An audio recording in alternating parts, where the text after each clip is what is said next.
Imagine being a daughter-in-law to the formidable Queen Victoria, a monarch so commanding that even within her family, her word was virtually law.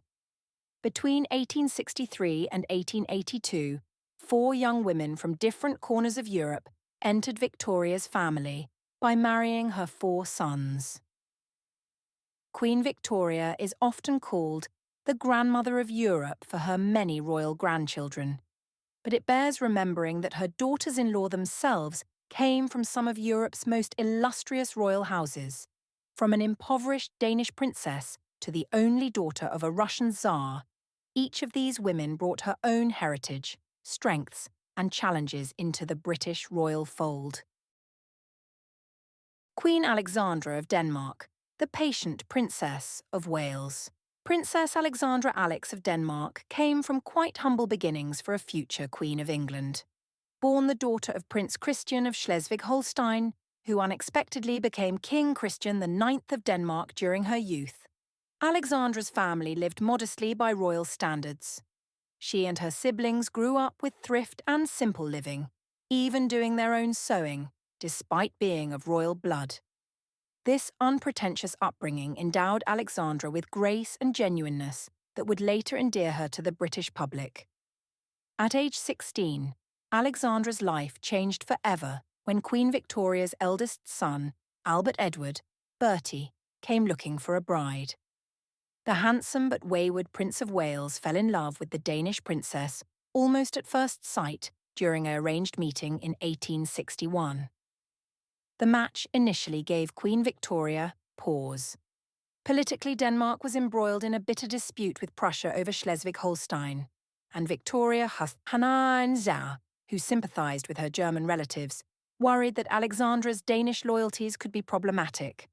Nonetheless, Bertie was smitten, and after he dutifully ended a youthful affair with an Irish actress, he proposed to Alexandra in September 1862. The 18-year-old princess accepted, and the couple married in March 1863 in a grand ceremony at St. George's Chapel, Windsor, albeit subdued in pageantry because Queen Victoria was still in deep mourning for Prince Albert. Victoria even insisted the wedding party wear mourning shades of lilac and grey instead of bright colours. Thus began Alexandra's 38-year tenure as Princess of Wales, the longest anyone has ever held that title. Life as the Princess of Wales thrust Alexandra into the spotlight of British public life. With Queen Victoria withdrawing from public duties after Albert's death, it was left to Bertie and Alexandra to represent the monarchy's youthful, glamorous face. Alexandra's beauty, elegance, and kindness quickly captivated the nation. She set fashion trends across Europe. For example, after a bout of rheumatic fever in 1867 left her with a permanent limp, high society ladies reportedly imitated her gait, creating a fad known as the Alexandra limp. She also popularized high necklines and choker necklaces to cover a small scar on her neck, inadvertently starting a long-lasting fashion for pearl chokers. In an era when royals were expected to be remote, Alexandra's charm made her deeply beloved. Crowds cheered her warmly, sometimes even more loudly than her husband, a popularity that perhaps irked Queen Victoria at times. Yet behind the public adoration, Alexandra's life at court was not without hardship. She had to contend with a domineering mother-in-law who offered unsolicited advice on everything from child-rearing to household matters. Queen Victoria could be critical. For instance, she disapproved when Alexandra continued an active social life even after giving birth, believing her daughter-in-law too frivolous and insufficiently deferential to Prussian relatives that Victoria favoured. Their relationship, though genuinely affectionate, was sometimes strained by such differences. The Queen even tried to interfere in the naming of Alexandra's children, causing friction in the family. Alexandra, for her part, maintained outward respect, but quietly asserted herself in areas she cared about, such as the upbringing of her children and loyalty to her own family overseas. A source of pain in Alexandra's marriage was Prince Bertie's notorious infidelity.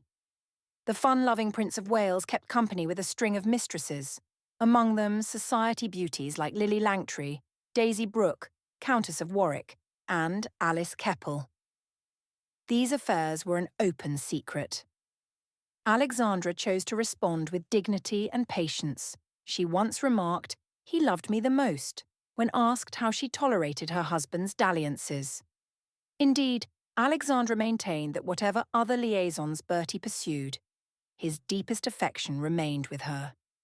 In a remarkable show of grace, she even allowed Alice Keppel, his final mistress, to visit the ailing king on his deathbed in 1910, permitting her husband a measure of comfort in his last moments.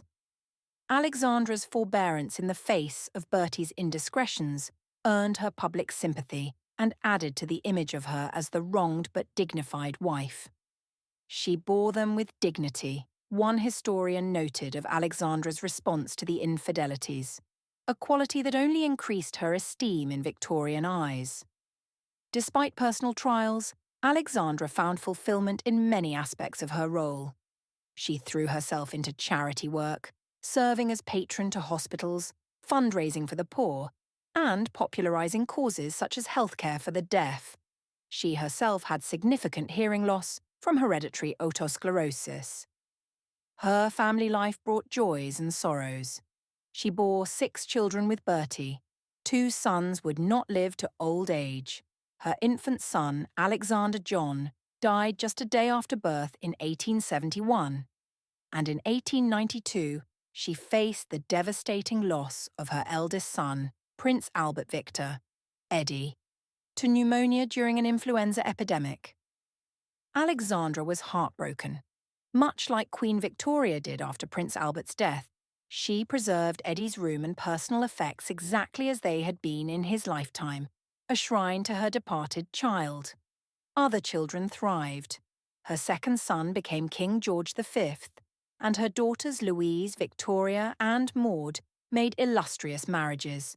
Maud even became Queen of Norway. Through it all, Alexandra remained fiercely protective of her children and deeply involved in their upbringing, at times clashing with Queen Victoria, who had strong opinions on her grandchildren's education and marriages. When Queen Victoria died in 1901, Bertie ascended the throne as King Edward VII, and Alexandra became Queen Consort after nearly 4 decades of waiting.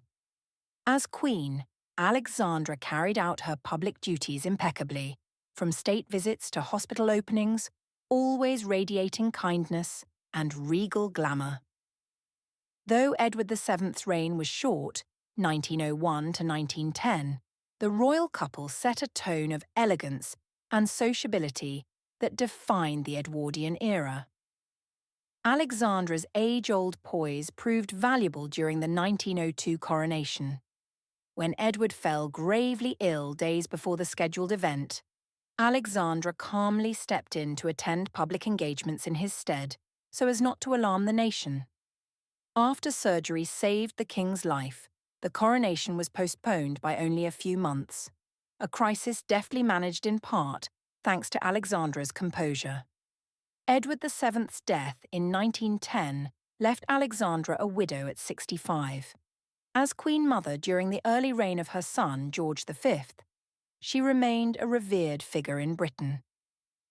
Although she retreated somewhat from public life in her later years, preferring a quieter existence at Sandringham and Marlborough House, Alexandra still found purpose in charity. During World War I, she made visits to hospitals and organised relief efforts, offering maternal comfort to wounded soldiers. The war years were personally painful. Her hated enemy, the Kaiser, indeed brought war to her beloved England, and her own brother, King George of Greece, was deposed. But Alexandra maintained a stoic public front. She lived to see the war's end and the dawn of the 1920s. When Queen Alexandra died in 1925 at the age of 80, enormous crowds lined the streets of London for her funeral, a testament to how deeply loved she had remained since that first moment she stepped onto English soil as a Danish princess in 1863. Alexandra's legacy was that of a compassionate, fashionable, and resilient royal who balanced the demands of duty with personal grace. She had endured a strict mother-in-law, a philandering husband, debilitating health problems, and wrenching bereavements, and yet she remained in the public imagination, the very picture of regal benevolence. In many ways, this first daughter-in-law of Queen Victoria set the template for royal consorts, dignified under pressure, devoted to charity, and unswervingly loyal to the crown and family. It is no wonder that even Queen Victoria, for all their occasional tensions, came to value Alexandra highly.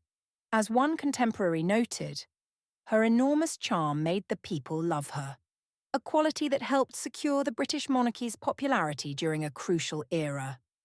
Alexandra of Denmark had truly grown from a shy, impoverished princess into a queen and queen mother who left an indelible mark on British royal history. Grand Duchess Maria Alexandrovna, the Tsar's daughter in Victorian England. In January 1874, the Winter Palace in St. Petersburg hosted one of the 19th century's most opulent royal weddings. Grand Duchess Maria Alexandrovna of Russia, 1853 to 1920, the only surviving daughter of Emperor Alexander II, married Prince Alfred Affi of Great Britain, Queen Victoria's second son. The match was unprecedented. Never before had a daughter of the Romanov Tsars married into the British royal family. It was a union born of youthful attraction, but forged amid great political calculation and cultural tension. Maria's journey from the gilded courts of Russia to the restrained halls of Victorian England would prove anything but smooth. Maria Alexandrovna grew up amid the splendor of the Russian imperial family. As the cherished only daughter of Tsar Alexander II, she enjoyed a privileged and lavish upbringing in palaces like Tsarskoye Selo and the Winter Palace. Her father adored her. Courtiers noted that the Tsar spent much of his free time doting on Marie, as she was known in the family. From her German-born mother, Empress Maria, formerly Princess Marie of Hesse, the Grand Duchess inherited intellectual curiosity and was taught English from an early age by British nannies. She became fluent in 4 languages and developed a reputation for being strong-willed, stubborn, and uncompromising in getting her way. Used to the deference accorded to an imperial princess, the young Maria had a confident, some said imperious, demeanour. At 15, Maria met Prince Alfred, Duke of Edinburgh, Queen Victoria's sailor son, during a visit to her mother's Hessian relatives in 1868. Alfred was 24, reserved and gentle, with a passion for music. The two bonded over their mutual love of music. He played the violin, she the piano, and spent long walks together during a second meeting in 1871. By then, a genuine affection had blossomed. However, when Alfred asked for Maria's hand, both sets of parents recoiled. Tsar Alexander II, deeply attached to his daughter, hated the idea of losing her to life abroad. He cited Maria's youth as a reason to delay and resented Britain due to Russia's hostility toward England after the Crimean War. On the British side, Queen Victoria was initially aghast. No British prince had married a Romanov before, and Victoria foresaw problems with Maria's Orthodox religion, immense dowry, and the political rivalries between the empires. The Queen called Russia unfriendly toward Britain and fretted about Russian ambitions in Asia, writing that the prospect of this marriage gave her mixed feelings. Yet Alfred and Maria were undeterred by their elders' objections. By 1873, their determination, and perhaps some diplomatic hope that an Anglo-Russian union could ease tensions on the world stage, led both courts to relent. Prince Alfred formally proposed to Grand Duchess Maria in July 1873 at her family's summer villa. She accepted, and he jubilantly telegrammed Queen Victoria, "Cannot say how happy I am." The Queen gave her blessing despite lingering doubts, privately noting she didn't yet know Maria and anticipating many difficulties ahead. Those difficulties began with arduous negotiations over the marriage terms. Tsar Alexander demanded that his daughter keep her style of imperial highness and rank above all other women in the British court except the Queen. He also provided an astronomical dowry. Maria received over 1,000,000 rubles in trust, plus a hefty annual allowance, a fortune far exceeding the usual provisions for British princesses. This massive dowry, rooted in the Romanovs' vast wealth, would later fuel a certain snobbery in Maria, who was used to a level of opulence unknown even in Britain's royal circles. The wedding itself was a two-part extravaganza. On January 23, 1874, in the Winter Palace, Alfred and Maria were wed first in a glittering Russian Orthodox ceremony under the gilded domes, and then in an Anglican rite. The Grand Duchess wore a mantle of crimson velvet and ermine, and a Romanov tiara heavy with diamonds. Queen Victoria sent a magnificent diamond necklace as a gift to adorn her new daughter-in-law. The Tsar famously kept the newlyweds in Russia for a time after the wedding, even preserving their honeymoon suite at the Alexandra Palace for 2 decades in the hope his beloved daughter might visit often. But in March 1874, Prince Alfred brought his bride home to England, where Queen Victoria greeted Maria with curiosity and hope. After meeting her, Victoria wrote that she formed a high opinion of her, praising Maria's intelligence, good nature, and lack of pretension. "Everyone must like her," the Queen remarked approvingly of the 20-year-old Duchess of Edinburgh. It seemed a promising start. However, integrating a Russian Grand Duchess into the British royal family proved challenging. To Victorian society, Maria could seem haughty or snobby, as later observers noted. Accustomed to the grandeur of the Romanov court, she was unimpressed with comparatively frugal British manners. She brought Russian-style extravagance to her new homes, decorating Clarence House in London with heavy continental furniture and gold icon lamps, which raised some eyebrows. More seriously, Maria showed open disdain for certain British customs. She scandalised London society by smoking cigarettes in public, something proper English ladies simply did not do at the time. When criticised for her coarse habit, she shrugged off British opinion and continued as she pleased. Maria's forthright demeanour, described as almost masculine by the standards of the day, and her tendency to speak her mind freely, did not endear her to everyone at court. The British press and public used to demure princesses, often found her too blunt and imperious. Most problematic was Maria's insistence on her royal status.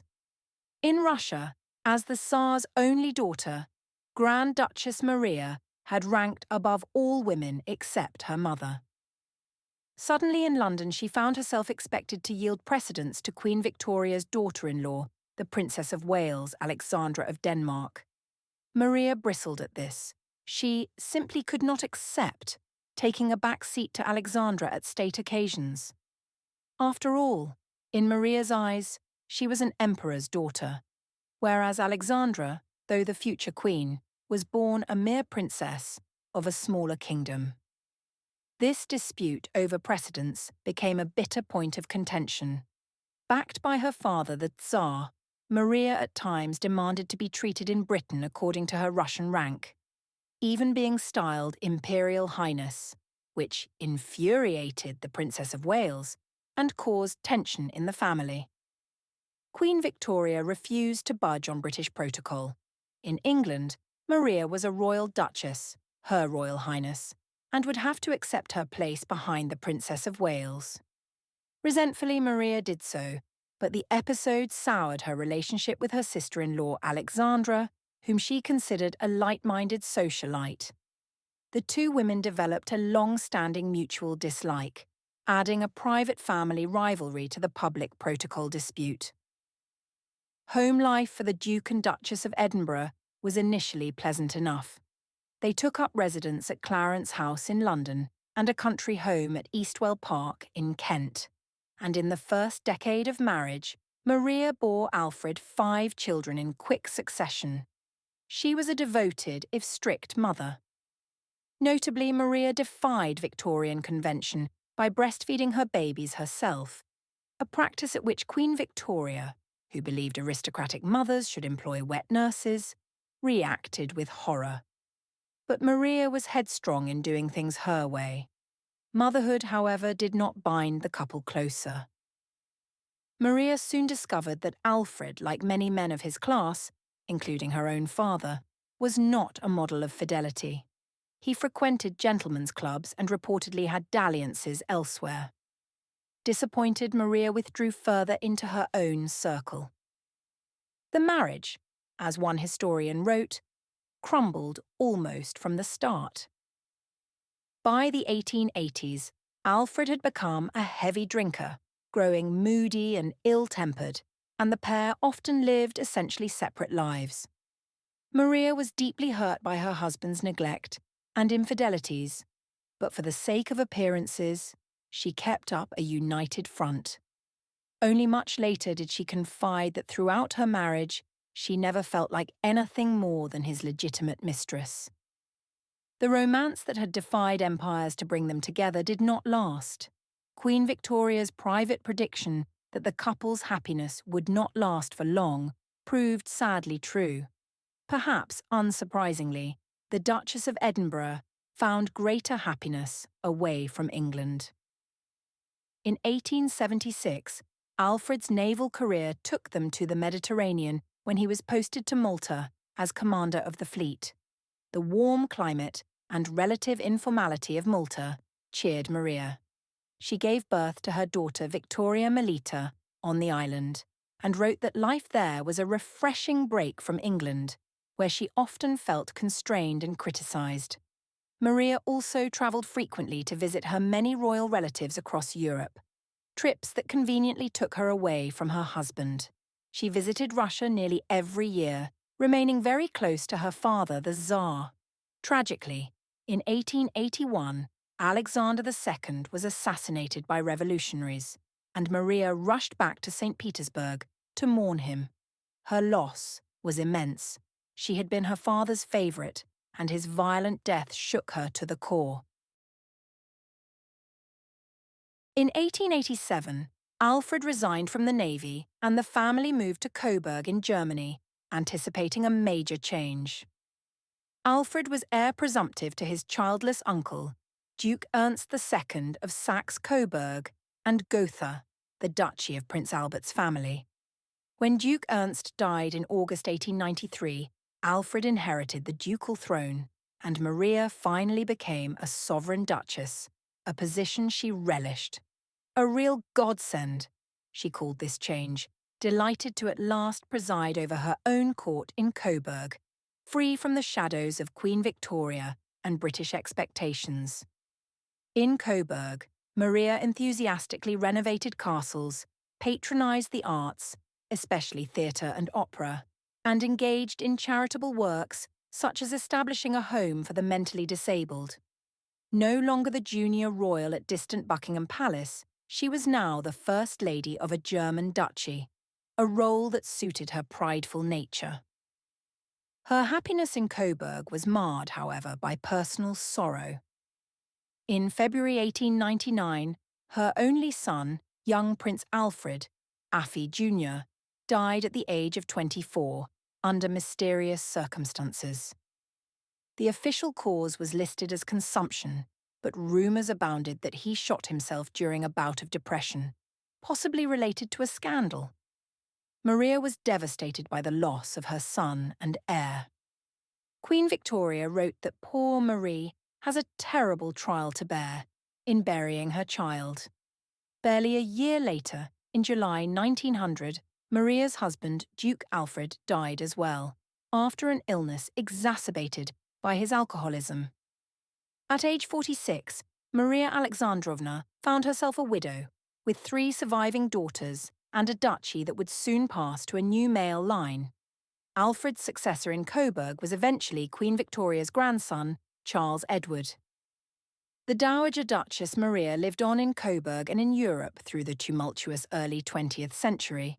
She remained a formidable matriarch to her daughters, Marie, Missy, who became the famous Queen of Romania, Victoria Melita, Ducky, who scandalized Europe by divorcing her first husband, a grandson of Queen Victoria, and then marrying Maria's own cousin Grand Duke Kirill of Russia, Alexandra, who married into the Hohenlohe-Langenburg princely family, and Beatrice, Baby B, who married a Spanish infante. Family discord continued to flare. Maria quarrelled with Queen Victoria over Ducky's divorce and remarriage, for instance, and she and Alfred had disagreed over Missy's marriage. Maria preferred her daughter marry a Romanian prince rather than the British prince her husband suggested. Through all these dramas, Maria projected confidence and resilience. World War I brought Maria's world crashing down. Her sympathies in the war lay firmly with Germany, the country she had adopted and where 2 of her daughters lived, and she had little love for Britain or for her nephew Tsar Nicholas II, with whom she had a frosty relationship. But the war's outcome was ruinous for her family. In 1917, she learned that Nicholas II and the entire Russian imperial family, including several of her own relatives, had been murdered by the Bolsheviks. The Romanov dynasty that she was born into had been wiped out. The German Empire, too, fell, and with it, the Coburg ducal throne. In November 1918, her young grandson, Charles Edward's son, was forced to abdicate as Duke of Saxe-Coburg. Maria lost most of her vast wealth when the new Soviet regime seized Romanov assets. Much of her fortune had remained in Russian trusts, now inaccessible. Anti-Russian sentiment in Germany during the war had even driven her from Coburg. At one point, an angry mob confronted her in the Bavarian town of Tegernsee, and she fled to neutral Switzerland for safety. By 1919, the Dowager Duchess was living in exile in Zurich, in greatly reduced circumstances. The hardships of war and exile aged her dramatically. Once stout and imposing, she became frail and tremulous, suffering from frailties of age and chronic gastric illness. On October 25, 1920, Grand Duchess Maria Alexandrovna died in her sleep in Switzerland at age 67.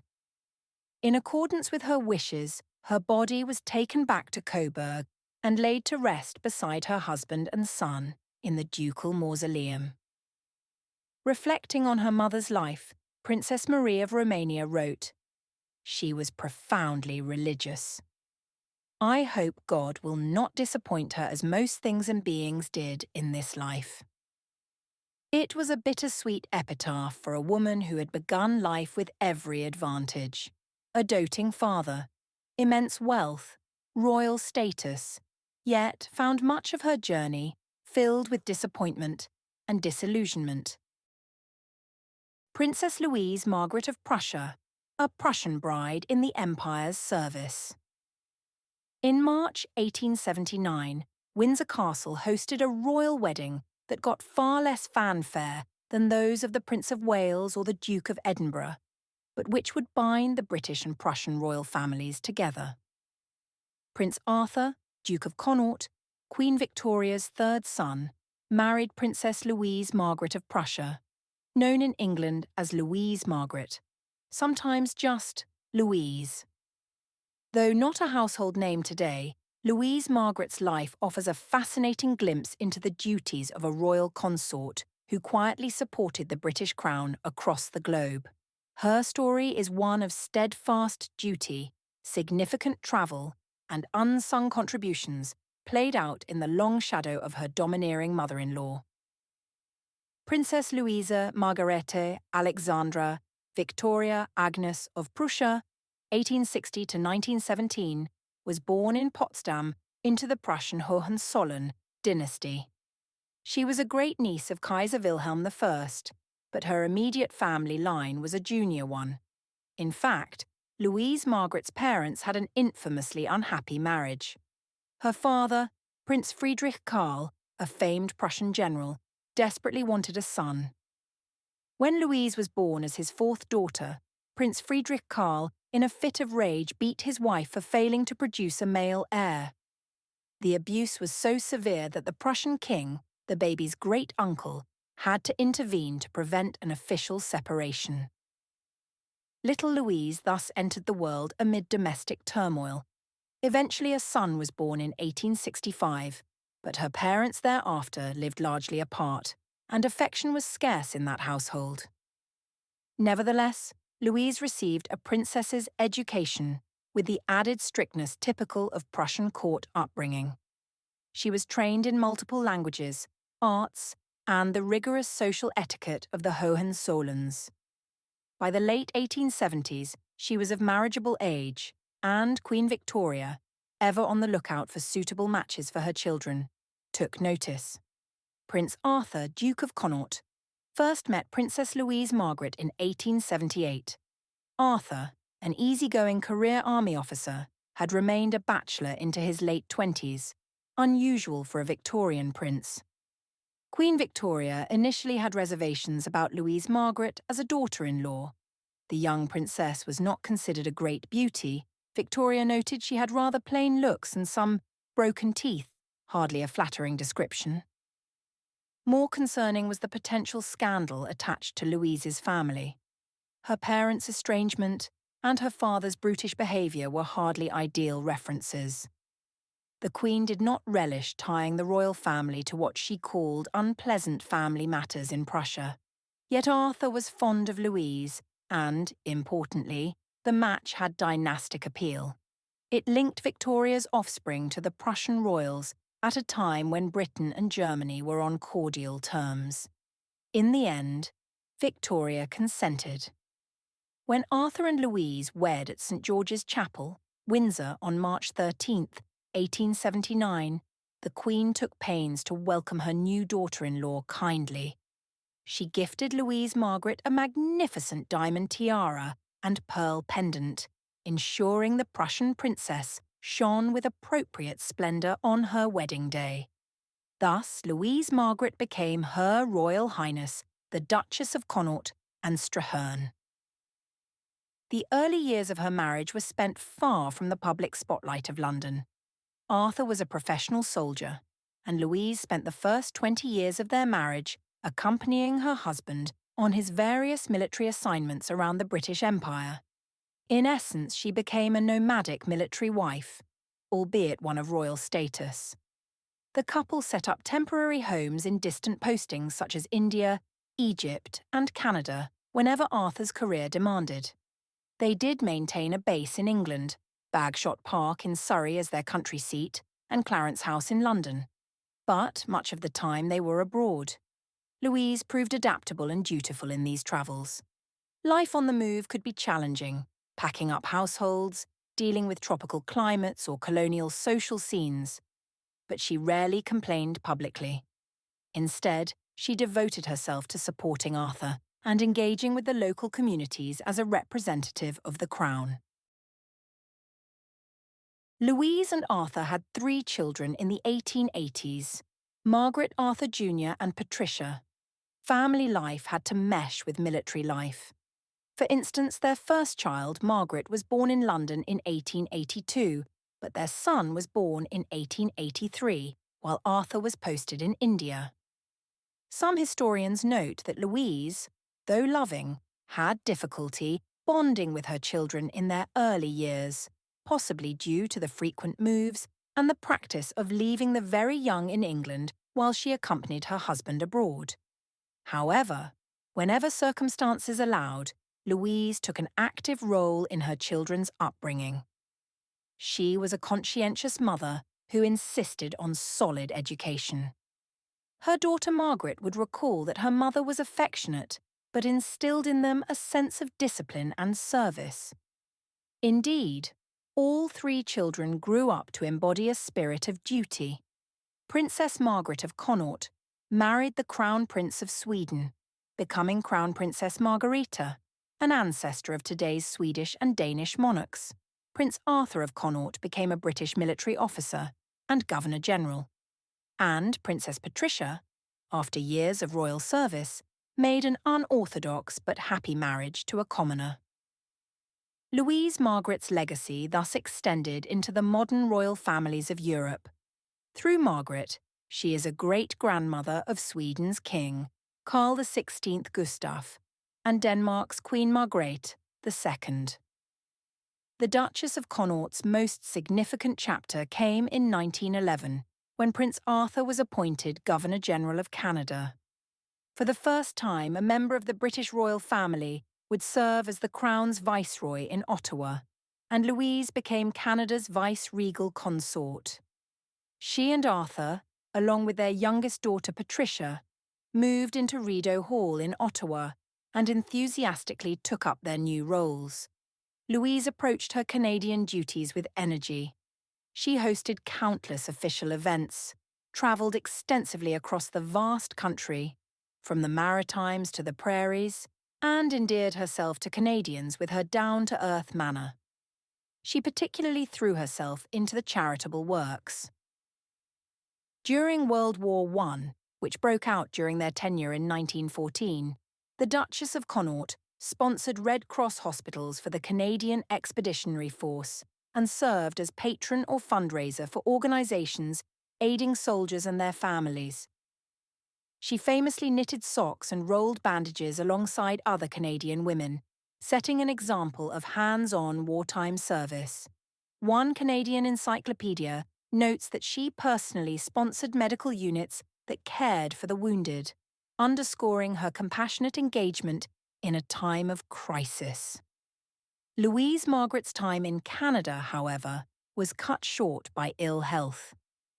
In late 1916, after 5 years in Ottawa, the Connaughts returned to England, with Louise suffering from bouts of bronchitis and exhaustion. The harsh Canadian winter of 1916–17 aggravated her condition. Tragically, on March 14, 1917, Princess Louise Margaret died in London of bronchial pneumonia, a complication likely of the Spanish influenza pandemic already emerging. She was only 56. In a quietly trailblazing move, the Duchess left instructions for cremation, and thus became the first British royal ever to be cremated rather than buried intact. This choice was highly unusual at the time and caused some surprise in royal circles, but it reflected the Connaughts' practical, modern outlook. Her ashes were placed in an urn and interred at Windsor, with full honours, alongside the coffins of her royal in-laws. Princess Louise Margaret's death during the Great War meant she did not live to see the world completely transformed, the German and Russian monarchies fallen, her husband's first cousins, the Kaiser and Tsar, in exile or dead. Prince Arthur lived until 1942, long enough to see another war, and he always fondly remembered Louise as a devoted partner in all his endeavours. Queen Victoria's early doubts about this daughter-in-law had long been allayed. Louise Margaret had proven to be a steady, loyal, and hard-working member of the royal family. Unlike her flashier sisters-in-law, she rarely made headlines, but she earned respect through quiet competence. Victoria once described Louise as sensible and straightforward, appreciating that she brought no drama to the family, only support. Princess Helena of Waldeck, Pyrmont, the intellectual Duchess with a heart. On a spring day in 1882, the chapel at Windsor Castle was once again the venue for a royal wedding, this one tinged with both joy and poignancy. Prince Leopold, Duke of Albany, Queen Victoria's youngest son, took as his bride Princess Helen of Waldeck and Pyrmont, often called Helena in English. Leopold, a gentle scholarly prince, suffered from haemophilia, the bleeding disease, and had been somewhat cosseted by his mother. His marriage to Helen was a chance at a normal life, though shadowed by the risk that Leopold's health posed. For Helen, it was a leap into an unfamiliar world, from a tiny German principality to the British royal family, but one she embraced with courage and compassion. Their union, though tragically short, proved happy, and Helen's conduct earned Queen Victoria's lasting love and respect. Princess Helene Friederike, Helen of Waldeck Pyrmont, 1861 to 1922, was the daughter of Prince George Victor of Waldeck Pyrmont, a small sovereign state in Germany, and Princess Helena of Nassau. One of 7 siblings, Helen was connected to European royalty in interesting ways. Her sister Emma was Queen of the Netherlands, and another sister Marie married the future King of Württemberg. Waldeck Pyrmont's court was modest in scale, but Helen received a remarkably serious education.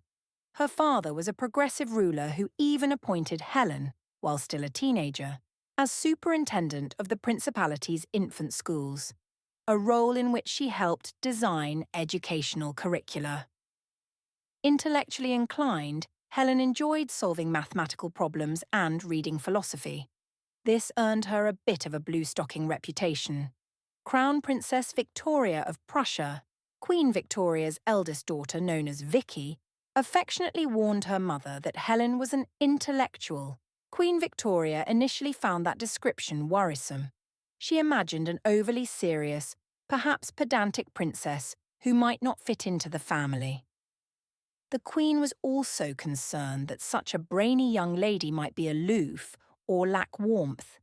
But Vicky, an inveterate matchmaker, believed Helen's strong mind and kind heart would be the perfect complement to her beloved brother Leopold, who was himself studious and gentle. Leopold and Helen were introduced, and by all accounts they had an instant rapport. The prince, who had long struggled to find a bride willing to take on the risk of his illness, was charmed by Helen's empathy and intelligence. They became engaged in late 1881. Queen Victoria, upon meeting Helen, soon changed her tune from her earlier apprehensions. She discovered that far from being a cold blue-stocking, Helen was down to earth and caring. Victoria wrote happily to Vicky that she was pleased Helen liked to go among the people, noting with approval the princess's interest in welfare work and her ease with ordinary folks. The young Helen showed a genuine love of welfare work and was anything but a stuffy intellectual in person. The Queen quickly came to hold this daughter-in-law in high esteem, admiring Helen's well-educated mind and kind, indulgent disposition. The wedding took place on April 27, 1882. Princess Helen, just 21, walked down the aisle of St. George's Chapel on the arm of her father, wearing a dress of white satin and tulle. Prince Leopold, 29, waited for her in full military dress, perhaps steadied by his cane. His condition caused joint pains. Queen Victoria, in attendance wearing black mourning as always, allowed herself rare delight at seeing her baby son marry. The ceremony was joyous, and Victoria recorded that the couple looked very much in love. After the marriage, Leopold and Helen set up home at Claremont House in Surrey, a gracious mansion lent by Queen Victoria. For the first time, Leopold was free from his mother's constant supervision, and Helen proved the perfect companion for him. They shared interests in literature and music, hosted learned friends from Oxford — Leopold had studied there — and spent quiet evenings reading side by side.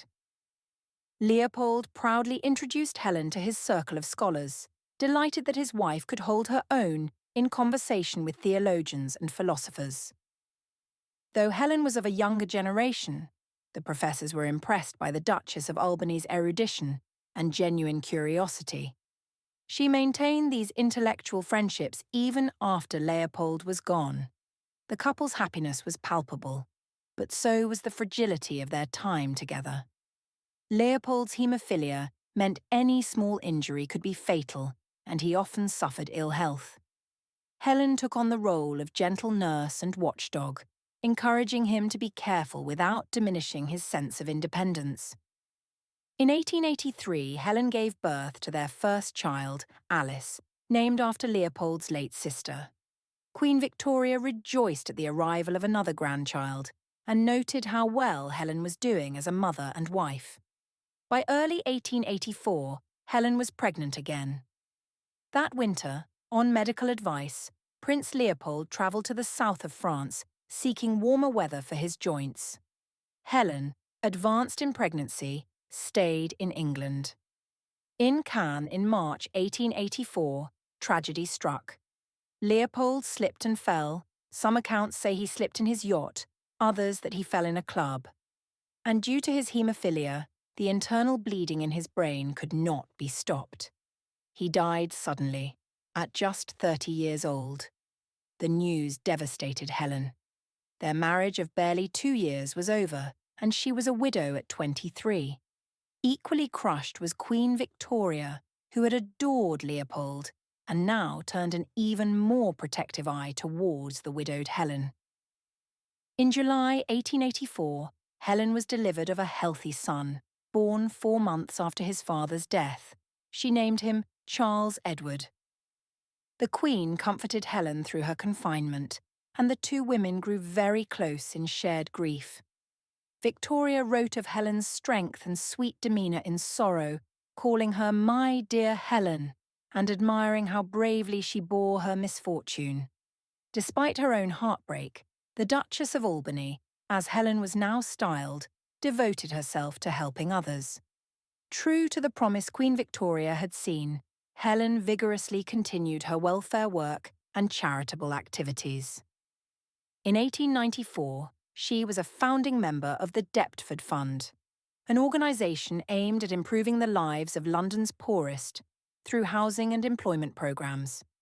She was active in supporting hospitals, especially those related to maternity care and children, reflecting perhaps her empathy as a young mother.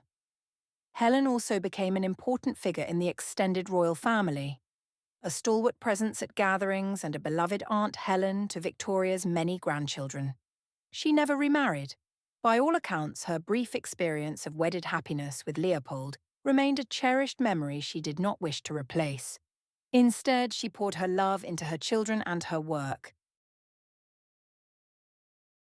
Helen raised Princess Alice of Albany to be a poised, socially conscious woman. Alice would marry Prince Alexandra of Teck and later become Countess of Athlone, carving out her own long career of public service well into the mid-20th century. Helen's son, Charles Edward, by a twist of fate, was tapped in 1899 to inherit the German duchy of Saxe-Coburg and Gotha, the same title Maria Alexandrovna's husband and son had held. Queen Victoria chose Charles Edward, her own grandson, to succeed in Coburg after the earlier line failed.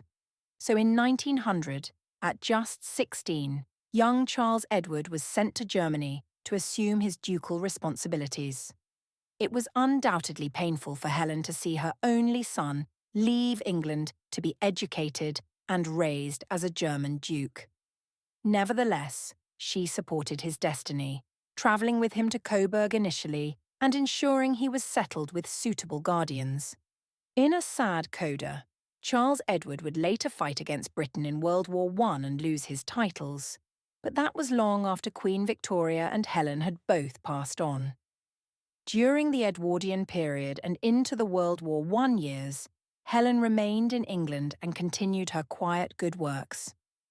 When war broke out in 1914, she had close family on both sides, her son and sister in Germany, her own adopted country Britain at war with them. She kept a low profile, not drawing attention to her German connections, and focused on nursing and relief efforts. Her cosmopolitan family background gave her a nuanced perspective on the war's tragedies. One can imagine she privately grieved the rift it caused among her relatives. After the war, with Germany in defeat and revolution, Helen likely thanked Providence that her late husband had not lived to see the beloved Coburg lands in chaos and her son stripped of position. She spent her final years partly in Germany and Austria near her son and grandchildren. In 1922, while staying at her son's residence in Austria, he had been exiled from Coburg. Helen, Duchess of Albany, died at age 61. She was buried in a quiet Tyrolean churchyard, far from the pomp of Windsor, a reflection of the fact that by then, the world of princes and dukes she had known was much changed. Princess Helen of Waldeck-Pyrmont's life may lack the high drama of her sisters-in-law, but it exemplifies a different kind of royalty. Learned, compassionate, and steadfast, she won over the initially sceptical Queen Victoria with her eagerness to go among the people and help those in need. Indeed, Victoria came to regard Helen with great respect and affection, a testament to how this young princess from a minor state exceeded expectations. Helen's marriage to Leopold was a gamble of love and duty. Knowing she might have only a short time with him, she nevertheless gave him happiness and 2 children, an act of personal bravery and devotion. After Leopold's death, Helen could have vanished from the public eye, but instead she transformed her personal sorrow into a life of service for the next nearly 4 decades. The people who benefited from her schools, funds, and hospitals likely never knew the full royal pedigree of their benefactress. To them, she was the kind lady who cared about their lot. And within the royal family, Helen became a trusted, admired figure. One of Queen Victoria's granddaughters wrote that Aunt Helen showed compassion to others suffering heartache, no doubt drawing on her own experience of loss. Intellect, heart, and resilience, Helen had all 3. In Queen Victoria's family, she found a sphere where those qualities were put to noble use. The matriarch who had once feared getting an intellectual in the family ended up counting Helen among the dearest of her daughters-in-law. The Duchess of Albany's quiet legacy lived on through her children and through the causes she championed, reminding future generations that royal influence could indeed be a force for good among the people.